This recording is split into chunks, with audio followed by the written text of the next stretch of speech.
नमस्कार. महाराष्ट्र योजना कॉर्नरमध्ये आपल्या सर्वांचे स्वागत आहे.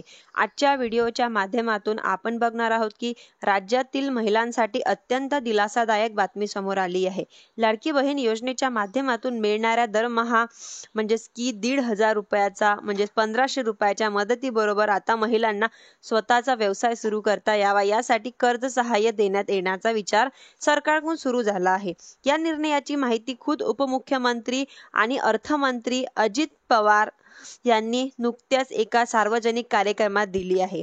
ज्या महिलांना स्वतःचा व्यवसाय किंवा लघु उद्योग सुरू करायचा आहे व भांडवलाची अडचण भासती आहे, अशा महिलांना 30 ते 40 हजार रुपये इतका कर्ज बँकामार्फत दिला जाण्याची शक्यता आहे.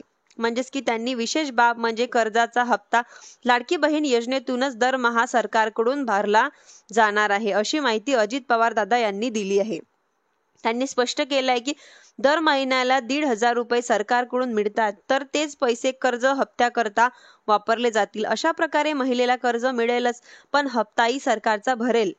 त्यामुळे महिला कोणत्याही आर्थिक ओझ्याशिवाय व्यवसाय सुरू करू शकतील. राज्य सरकारची काही निवडक जिल्हा मध्यवर्ती बँक म्हणजेच की सहकारी बँक चर्चा करून ही योजना प्रत्यक्षात आणण्यासाठी तयारी आहे. नांदेड जिल्हा बँक तसेच इतर काही कार्यक्षम सहकारी बँकांशी यांचा संवाद सुरू असून महिलांशी थेट यांच्यातून कर्ज मिळेल. हप्ता सरकारकडून अदा केला जाईल. यंत्रणा उभी केली जाणार आहे. उपमुख्यमंत्री अजित पवार यांनीही यावेळी स्पष्ट केलं आहे की लाडकी बहीण योजना आम्ही बंद करणार नाही.